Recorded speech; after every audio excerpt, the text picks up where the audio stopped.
Prologue. The rickshaw motor hums and whirs as we careen through the dark night. Hands gripping the wheel and eyes alert, the driver seems single-minded in his determination to deliver his cargo on time. A hearty bundle of Indian rupees awaits him if he does. The streets around us are filled with the sounds of beer bottles clanging, food sizzling, and Bollywood music blaring. Men are everywhere, walking, eating, and looking. There is a lot to look at around here. Some girls hang out of windows from above, tempting the many men on the street below to come closer.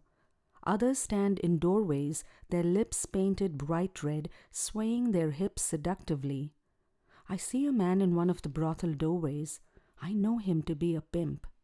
He urges passing men to stop. "You want a ketty? Girl, you are in the right place. We have many young and beautiful girls here for you. I give you good price."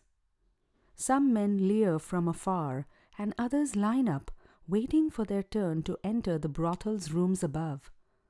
Others seem not to pay much attention to the scene surrounding them as they sit in clusters and spit dark red pan on the ground.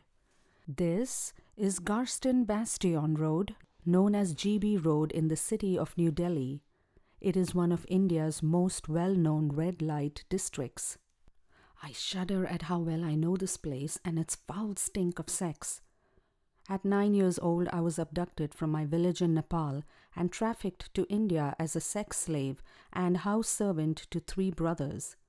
India has been a dangerous place for me ever since, but right now it is particularly perilous. I wonder, do my captors know about my plan to leave the city tonight? If so, I'm sure they're already scouring the streets on bikes, on foot, and in rickshaws, desperate to capture me, their property. If they do, the brothel bosses will be very, very angry, and I will be badly beaten, or worse. I have belonged to them for 13 years and have no right to do what I'm trying to do today, escape. We're getting close to the meeting point where Rajesh and my mom, await. If all goes well, I will soon see my 4 children in Kathmandu. One by one, each was rescued and has been protected from becoming one of the thousands of women and children enslaved in GB Road's brothels. I tell myself to stay focused on getting out of this city. I take a deep breath, tighten my jaw, and scan the crowds for anyone I recognize from the brothel. In 10 minutes, my rickshaw rounds a corner and I see him, waiting right where he promised.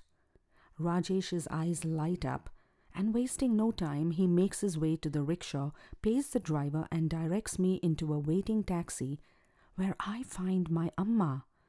As I collapse into the seat, my mother wraps her arms tightly around me and whispers tearful prayers of gratitude that I made it safely.